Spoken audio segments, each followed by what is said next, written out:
Let's talk about it. Let's say you get through the primary, you win in November of 2010, you go to Congress. What are your top, one or two legislative priorities? What are the two things you want to accomplish in your first term?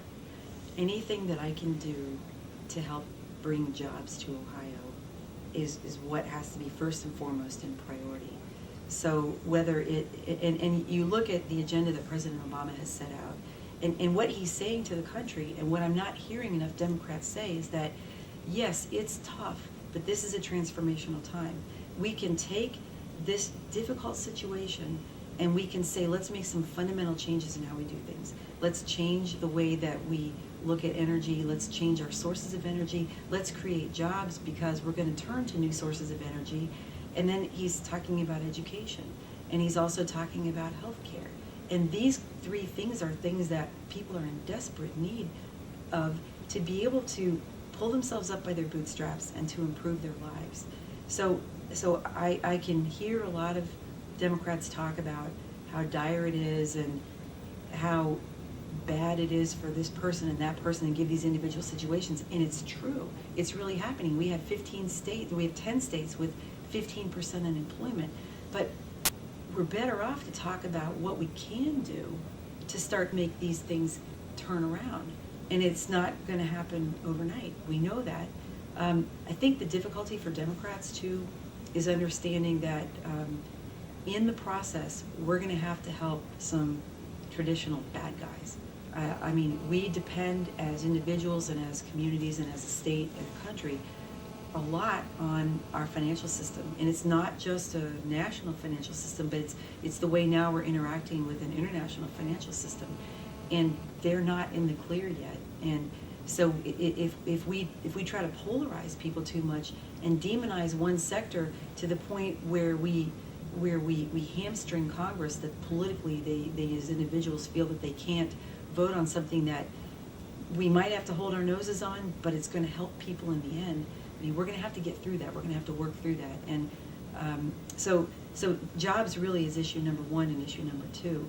And when you look at these other issues of education, healthcare, and energy, they sort of fall into that area of jobs. One other issue that I think we've got to look at in terms of social well-being is, and I hope that I would have the opportunity to participate as a member of the Judiciary Committee, is the way that we handle our criminal cases, our sentencing, our rehabilitation, the way we handle prison, and also the way we handle people who are supervised in the community for having committed crimes, and what kind of rehabilitation we can give them so that we reduce recidivism.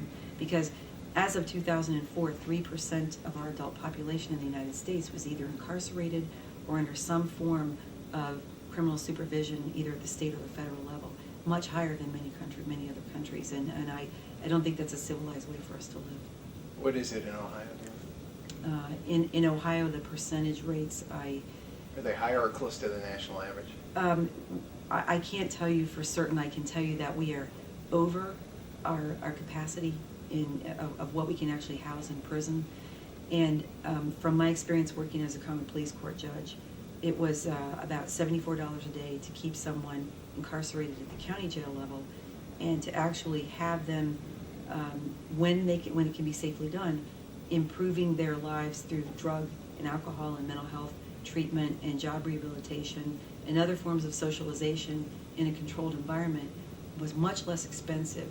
And when we have these precious public dollars, it's better that we allocate our resources so that for the most severe sanctions, we're putting those in the cases where the person is going to be the greatest harm to the community or to themselves, and those where it's not, where we're actually giving them something, and a punishment that is actually meaningful, that's going to improve not only their lives, but their contribution to the community, and so that they will no longer hurt the community.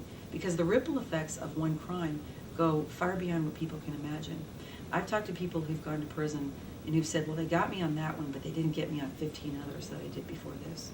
And those are usually theft offenses, and about 80% of your criminal cases result from drug, alcohol, or abuse, or mental illness, or a combination of any of those three. And we have social problems that we're not dealing with correctly. Can a U.S. senator make a strong impact in those areas? Yes, Or- because in the Senate, it's pure policy making. You're working a lot with the federal agencies, but so much of the funding for criminal justice comes from Washington. And in whether it's education funding or healthcare funding or energy funding or funding for the criminal justice system, the rules that get attached to the funding can affect and make changes. Clearly, you can do things in one state. And what's happened typically is that because the states have been able to move more quickly and pivot more quickly, the states are moving ahead with initiatives that are cutting edge, while the federal government lags behind because of the stagnation in Congress, the partisanship, the arguing that goes on, and that's why I want to go to Washington, so it's not the same old thing as usual. Would you consider yourself more pragmatic in that regard? Just in general. I mean, the way you're talking about, you see so many folks go to Washington and they are either Democrat or Republican. They're so, I don't say to the extremes of their party view, but they kind of lock in and toe the party line consistently for fear of rocking the boat too much. And then there are others, and we've got some in the state that are more progressive than others, and some that are more conservative than others. Where do you see yourself in the spectrum, and how willing are you to lock in on certain issues, and which issues would those be the ones that you just are not going to bend on, that you have to have it a certain way? Well, I like to get things done, but then you have your reasons why you run for office. You understand what you think is important to best help people, and you don't veer from those. And so in that instance, I do like to get things done, but you don't compromise on what you believe is in the best interests of people. So, I mean, when it comes to issues of choice, you won't see me compromising on that. And I mean, there's a whole myriad of issues, but I'll give you an example. Senator Voinovich a week or so ago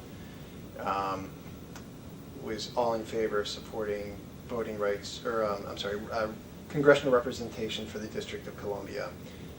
And then all of a sudden he was kind of, well, I'm for it, but I want to have this issue with the charter schools thrown in there too, because there's some charter schools in the district that he you wanted. mean horse trading? How much horse trading? I mean, you're not going to be one of these folks who, at least I'm asking you, will you be one of these folks who will kind of throw in the caveats at the last minute to see that, that things get slowed down, or that you kind of get a little extra, or so much doesn't get done because people are always adding these things at the last minute? Well, if you read Profiles in Courage, there is the art of compromise. But compromising to me is saying, well, I wanted 75%, but I'll settle for 68%. As long as what's in that 68% is still, I didn't absolutely kill what I was trying to do. But to say, I'm for this today, but tomorrow I'm not, you don't make a promise unless you think you can keep it. And that's the way I've always tried to be. So I remembered when I was campaigning in 2006 for Secretary of State, before I'd say, yes, I think that's a good idea, we should do that, I had to really be willing to do it. And I think the same thing goes when you're in the Senate. I mean, I've sat in Sherrod Brown's office, and I've watched him take calls from people who want his vote on this or that particular issue. And I've seen him hold back until he was really sure about what he felt that he was going to do. And then you got to stick with what you said you're going to do, because your word is your word. And I mean, you tell your kids, if you lie once, nobody will ever believe you again. It's a 6-year term, and people have long memories, and they will remember.